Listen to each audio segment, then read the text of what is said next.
कष्ट मिटाना। गणनायक बन के बुद्धि विनायक बन के प्रभु भक्तों के कष्ट मिटाना।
हे गौरी नंदन करने वंदन आए तेरे द्वार। हे गणपति दर्शन दो एक बार। हे गणपति दर्शन दो एक बार। हे गौरी नंदन करने वंदन आए तेरे द्वार। हे गणपति दर्शन दो एक बार। हे गणपति दर्शन दो एक बार।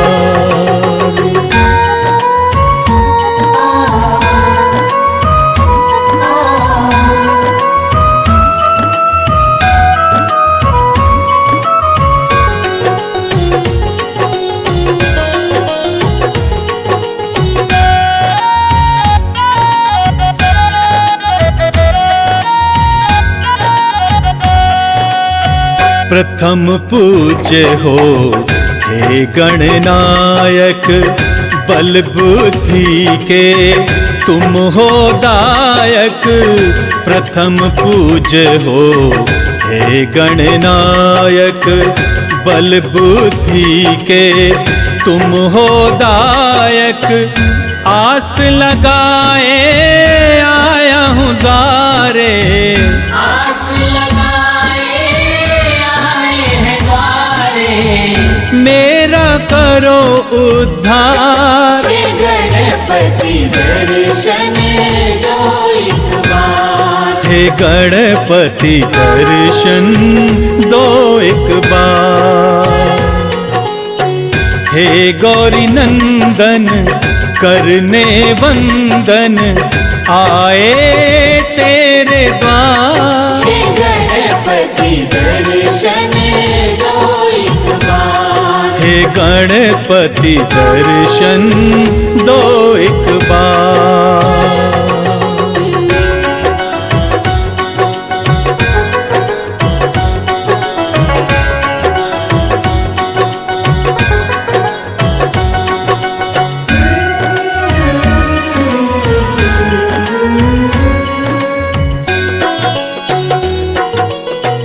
रिद्धि सिद्धि के तुम हो दाता, दीन दुखी के भाग्य विधाता। रिद्धि सिद्धि के तुम हो दाता, दीन दुखी के भाग्य विधाता। तेरी महिमा कौन न जाने, तेरी महिमा कौन न जाने।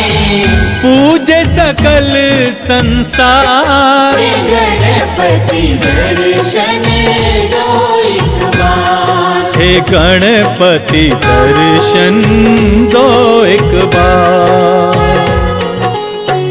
हे गौरी नंदन करने वंदन आए तेरे द्वार। हे गणपति दर्शन दो एक बार। हे गणपति दर्शन दो एक बार।